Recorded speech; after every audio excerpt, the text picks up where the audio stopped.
koja prikazuje borbena dejstva na Paštriku. Napori naše vojske koja je sprečila kopneni prodor Šiptara na Paštriku opisani su iz dana u dan. A o težini žrtve koju su vojnici i njihove starešine podneli govorit će autor, gospodine Stojan Kodikovac.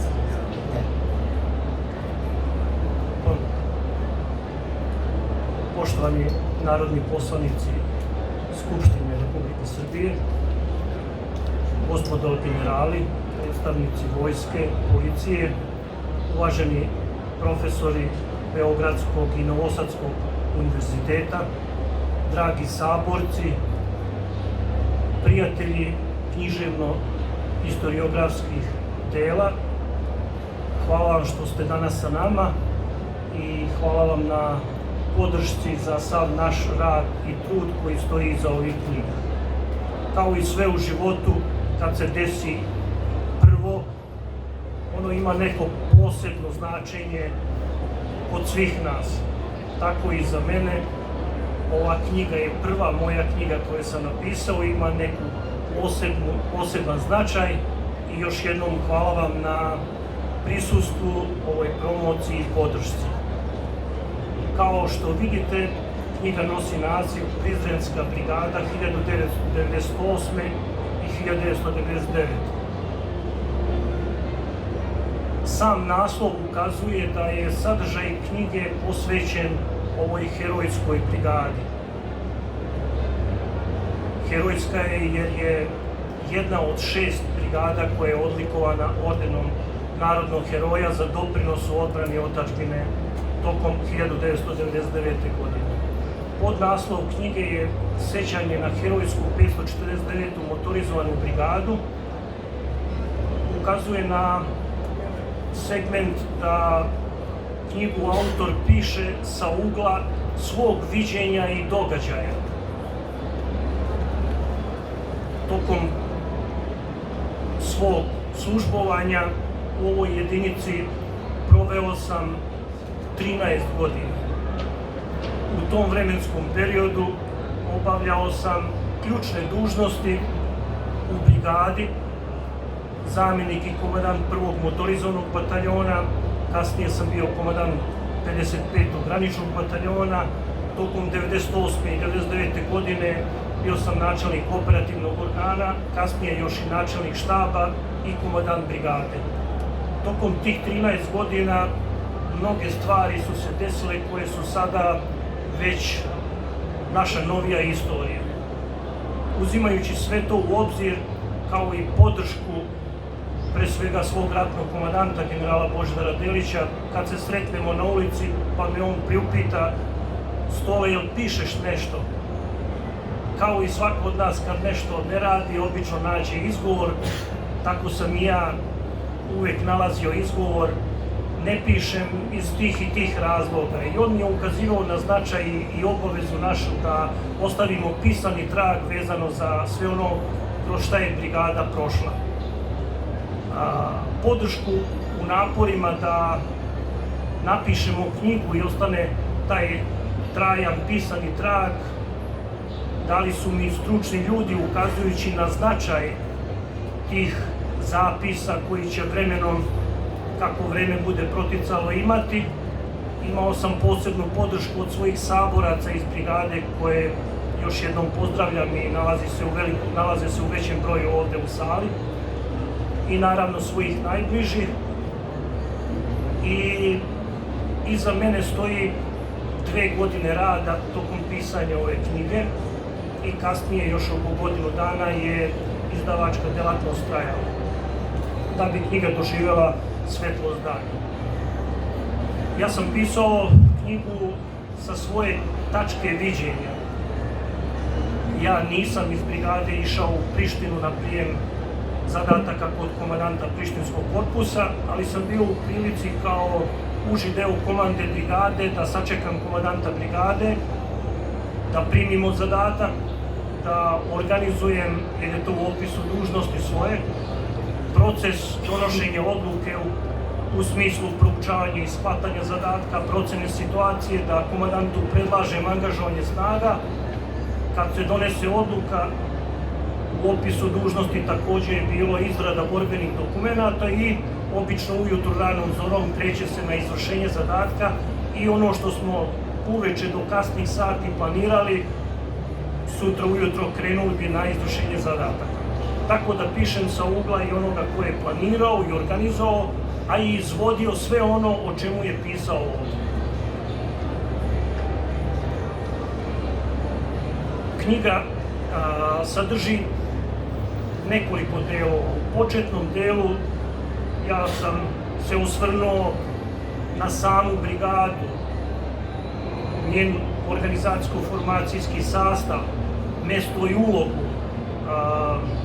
opisao uslove u kojima smo živjeli i radili u tom vremenskom periodu, da bi kasnije prešao na suštinu i glavni deo knjige koji opisuje tokom 1998. godine 13 antiterorističkih borbenih aktivnosti u funkciji ugušenja oružane pobune na prostoru Metohije. 13 različitih borbi na različitim pravcima brigada je realizovala uspešno. Tokom tih aktivnosti imali smo 8 poginulih i 10 ranjenih. Pisao sam stilom nešto slično kao u srpskoj trilogiji od Jakovljevića, samo sa svog mesta i uloge, kako je realizovana svaka od tih 13 antiterorističkih borbenih dejstava. Prvo borbeno dejstvo je bilo ugušenje, odnosno uništenje centra za obuku šiptarskih terorista u selu Pećane kod Suve reke. Nakon toga, kako smo i na koji način oslobodili jedan grad Orahovac, zajedno policija, snage policije i vojske. Ukupno vreme trajanja bilo je oko 2 dana, a u prilici smo, prateći sredstva informisanja, da vidimo da osloboditi jedan grad u borbenim dejstvima nije tako lako i može trajati i mesecima, da ne kažemo i duže vreme. Mi smo taj zadatak očito dobro planirali i organizovali i samim tim uspeh nije izostao. Za 2 dana oslobodili smo grad Orahovac i vratili pod našu kontrolu. To je bio jedini grad tokom 1998. godine koga su teroristi zauzeli i više do kraja 1999. nijedan grad drugi nije bio zauzet. A zauzeli su jer snaga vojske i policije skoro da nije bilo, sem lokalne policijske stanice u Orahovcu, i samo su se spustili sa okolnih brda i zauzeli grad. Nakon toga opisane su aktivnosti na prostoru opštine Đakovica, na prostoru opštine Prizren, na prostoru opštine Suva reka, da bi na kraju prikazao, kad smo već skoro sve vratili pod svoju kontrolu, ostalo je još deo sela koje nisu razoružani. Kako i na koji način, iskustveno sam preneo, smo mi radili razoružanje određenih sela ili naseljenih mesta. Takva tema nije postojala tokom Vojne akademije, ali život nanese mnogo toga i dragoceno je iskustvo vezano za takvu vrstu aktivnosti. Sledeći deo knjige koji je opisan je nakon potpisivanja sporazuma sa OEBS-om, kako je bilo stanje, na koji način su došla misija OEBS-a i šta su u suštini oni radili. Ja sam detaljno faktički obrazložio zloupotrebu jedne međunarodne institucije u funkciji ostvarivanja nekih drugih ciljeva. Mesto i uloga misije OEBS-a bio je da nadgleda stanje na prostoru, a ne da pruža podršku Šiptarima i ne da bude u funkciji pripreme NATO agresije.